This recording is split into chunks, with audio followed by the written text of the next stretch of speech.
Ike's Chili has been in Tulsa for over 100 years, but this is their new location right along old Route 66. Let's go inside and check it out. We know what day of the week it is just by who's here. Owner Lynn Wade says dedicated and hungry customers have kept Ike's Chili in business since 1908. This is the city's oldest restaurant. Wednesday afternoons, about 11:30 is our normal meeting time, and we solve all the world's situation in 30 minutes or less. I probably come in twice a week, any season. After all these years, Ike's is still owned by the original family, and they're still serving the same great secret recipe for chili. I've had everything, but I always go back to the base, the three-way chili. I have a three-way special, which is the chili beans and of course the noodles, and then maybe I throw a little cheese on there. It's pretty tasty. I usually get the regular width, and then I doctor it up with whatever. So how good is it? Well, Martha Stewart called Ike's Chili the best in the nation. Right after that aired on her show, our phone just started ringing off the hook.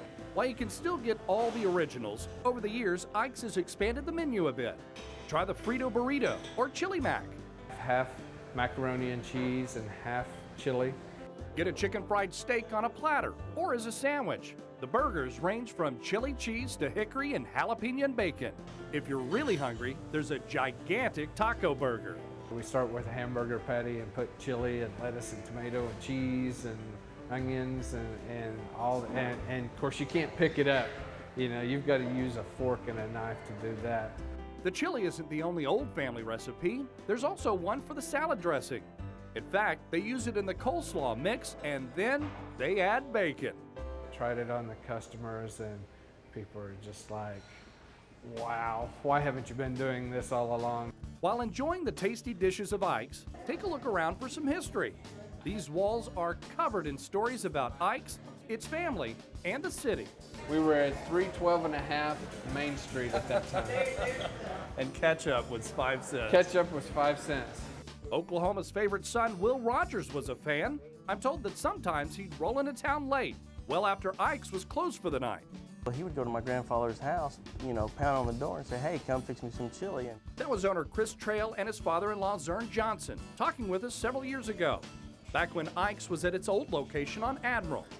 It had been there since the late 60s. The new location along Route 66 marks a new era for a restaurant that's more than a century old. And there's no doubt Len and his family will be serving up chili for years to come. In Tulsa, I'm Jason Grubbs for Discover Oklahoma.